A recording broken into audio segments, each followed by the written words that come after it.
Hello everyone. The first of the 5 men accused in the Senzo Meyiwa murder trial, Musika Ukalela Sibiya, has been sentenced to 10 years in prison in a separate matter. Sibiya appeared before the Tembisa Magistrates Court for sentencing on Thursday for drugs and ammunition charges. He was arrested in May 2020 and charged with dealing in drugs and possession of ammunition. In his previous appearance in December, he was found guilty of the possession of drugs but was acquitted in a charge for dealing in drugs. He was also found guilty of possession of illegal ammunition. On Thursday, defense lawyer Morgan Masekela requested the court to take into account certain factors during its judgment.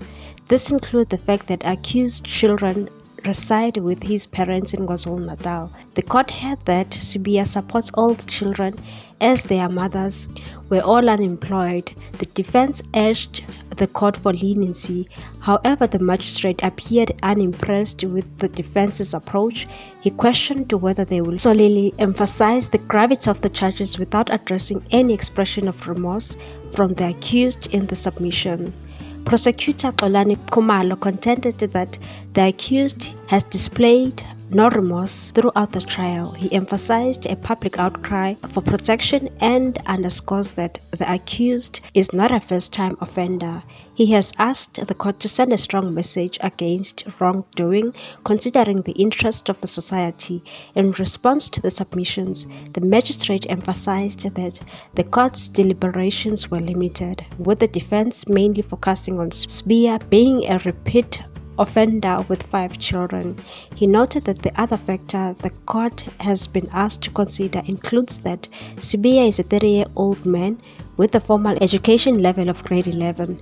Additionally, he previously operated 2 car wash businesses, yielding a monthly income of 6,000 rands. This is all the court has to consider. The magistrate said this is all the court has to consider. There was nothing about you showing remorse or accept the sentence. Nothing has been placed in court that you asked for forgiveness. According to the magistrate, in a brief period, Sibiya has swiftly portrayed himself as a non-law abiding citizen. He says he is a danger to society, but with all due respect, say, I have the belief that you can change. Sibiya was concomitantly sentenced to 5 years direct imprisonment for the possession of drugs charge. Another 5-year term has been imposed for animation, and he is declared unfit to possess a firearm. Both these sentences will run concurrently with the current 12-year sentence. He has shown a desire to appeal. Meanwhile, he is due back at the Pretoria High Court on Monday for Senzo Meyiwa murder trial. What's your take on this one, people? Thanks for watching. Please subscribe for more news.